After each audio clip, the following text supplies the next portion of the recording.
जय हिंद प्यारे बच्चों। मैं संतोष कुमार मिश्रा आज आपके लिए लेकर आया हूं क्लास 10th लेसन 4 कार्बन एवं उसकी यौगिक के ऑब्जेक्टिव क्वेश्चन आंसर। इसके पहले के वीडियो में मैं लेसन 1, 2 और 3 के ऑब्जेक्टिव क्वेश्चन आंसर आपको शेयर कर चुका हूं।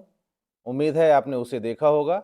आगे की वीडियोस में मैं आपके लिए ऑब्जेक्टिव क्वेश्चन आंसर के साथ साथ लेसन वाइज इंपॉर्टेंट जो क्वेश्चन आंसर हैं 2 मार्क्स के, 3 मार्क्स से और 4 मार्क्स के, वो भी अवेलेबल कराऊंगा।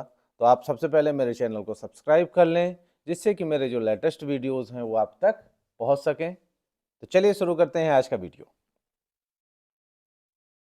सबसे पहला क्वेश्चन, कार्बन में कार्बन के ही अन्य परमाणुओं के साथ आबंध बनाने की क्षमता होती है। कार्बन का यह गुण क्या कहलाता है?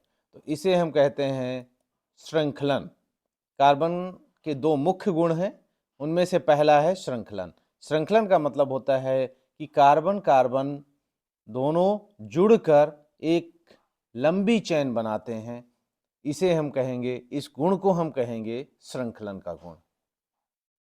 अगला, कार्बन का वह विशिष्ट लक्षण जो संयोजकता पर आधारित है, तो इसे हम कहेंगे चतुःसंयोजकता। ये दो मुख्य गुण हैं कार्बन के, श्रृंखलन और चतुःसंयोजकता। श्रृंखलन का मतलब कार्बन कार्बन परमाणु मिलकर एक लंबी श्रृंखला बनाते हैं, और चतुःसंयोजकता का मतलब है कि कार्बन की जो संयोजकता है वो 4 है। अगला क्वेश्चन, कार्बन जिसका परमाणु क्रमांक 6 होता है, इसका इलेक्ट्रॉनिक विन्यास क्या होगा? तो इसका इलेक्ट्रॉनिक विन्यास होगा 2 और 4। पहले कक्ष में 2, दूसरे में 4। ये जो 4 है ये बाह्यतम कोष है। बाह्यतम कोष में कितने इलेक्ट्रॉन है? ये 4 इलेक्ट्रॉन है। एथेन का आणविक सूत्र C2H6 है। इसमें आबंध हैं, कितने आबंध हैं? तो इसमें ध्यान रखिएगा 7 सहसंयोजक आबंध हैं। एथेन में 7 सहसंयोजक आबंध है। कार्बन के बाह्यतम कोष में इलेक्ट्रॉनों की संख्या कितनी होती है? तो 4 होती है।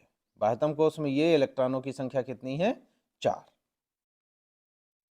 खाना बनाते समय यदि बर्तन की तली बाहर से काली हो रही है तो इसका मतलब है, इसका क्या मतलब है? कि ईंधन पूरी तरह से नहीं जल रहा है। वसीय अम्लों के सोडियम या पोटेशियम लवण क्या कहलाते हैं? ये कहलाता है साबुन।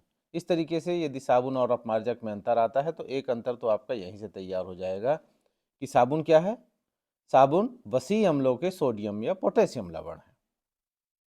अगला प्रश्न, रासायनिक रूप से लंबी श्रृंखला वाले एल्किल या एरिल सल्फोनिक अम्ल के सोडियम लवण क्या कहलाते हैं? तो इसे हम कहते हैं अपमार्जक या डिटर्जेंट।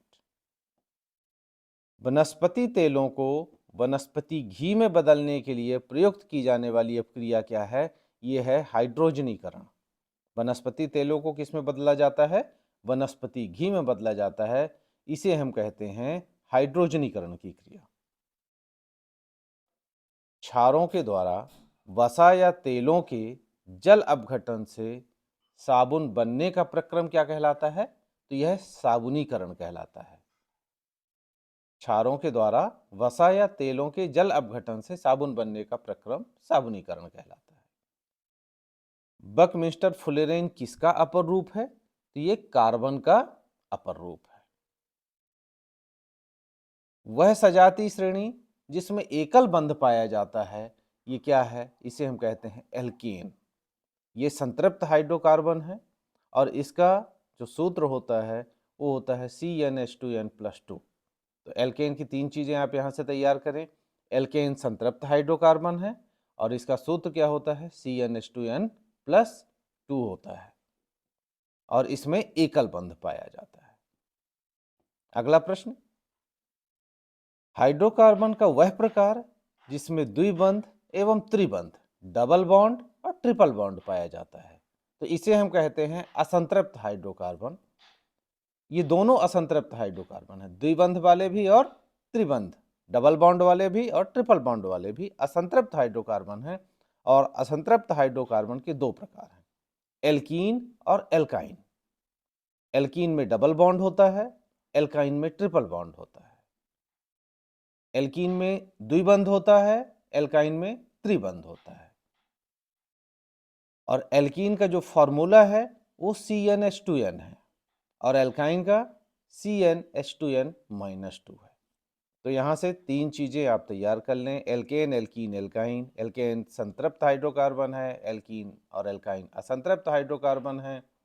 एल्केन में एकल बंध पाया जाता है, एल्कीन में डबल बॉन्ड पाया जाता है, द्विबंध पाया जाता है और एल्काइन में ट्रिपल बॉन्ड या त्रिबंध पाया जाता है। और सूत्र इनका ये है, एल्केन का CnH2n+2, एल्कीन का CnH2n और एल्काइन का CnH2n-2। साबुन के अणुओं में होता है, क्या होता है? तो साबुन के अणुओं में आयनिक भाग युक्त जलरागी सिरा होता है और हाइड्रोकार्बन युक्त जल विरागी सिरा होता है। ये दो चीज़ें बहुत इंपॉर्टेंट है, आपको याद करना चाहिए इसे कि साबुन जो है, साबुन में दो भाग होते हैं। पहला आयनिक भाग जो कि जलरागी होता है, जल से जुड़ता है। दूसरा हाइड्रोकार्बन वाला भाग जो जल विरागी होता है, जो जल से नहीं जुड़ता है, जो कि गंदगी से जुड़ता है। और साबुन से कपड़े कैसे साफ होते हैं, इसके बारे में मैं आगे जब इस लेसन के क्वेश्चन आंसर आपसे शेयर करूंगा तब बताऊंगा। बहुत ही इजी तरीके से बताऊंगा, बहुत अच्छे से आपको वो याद हो जाएगा और कभी भी नहीं भूलेगा। अगला क्वेश्चन, ब्यूटेनॉन चतुर कार्बन यौगिक है जिसका प्रकार्यात्मक समूह अर्थात फंक्शनल ग्रुप है कीटोन। सिरका में कौन सा अम्ल होता है? एसिटिक अम्ल होता है। इसे हम एथनोइक अम्ल के नाम से जानते हैं, ये इसका IUPAC नाम है। शराब में क्या होता है? एथिल एल्कोहल होता है और इसका IUPAC नाम एथेनॉल है। उम्मीद करता हूं कि ये क्वेश्चन आंसर आप तैयार कर लेंगे। आपको ये जो क्वेश्चन है, ऑब्जेक्टिव क्वेश्चन है, अपने मोबाइल को चालू कर दीजिए और उसके बाद इसे सिर्फ आप 2 बार 3 बार सुनिए। ज़्यादा लंबा वीडियो नहीं बनाता हूँ मैं, कोशिश करता हूँ कि 10 मिनट के अंदर आपका ये ऑब्जेक्टिव क्वेश्चन आंसर तैयार हो जाए। यदि ज़्यादा क्वेश्चन हुए तब थोड़ा सा लंबा समय लगेगा। तो आप सिर्फ 10 मिनट दीजिए एक बार और इसको एक बार सुनिए, फिर दूसरी बार सुनिए, तीसरी बार सुनिए, इतने में आपको ये याद हो जाएगा। आपको सिर्फ इसे सुनना है और लास्ट टाइम में आप इसके नोट्स बना लीजिए।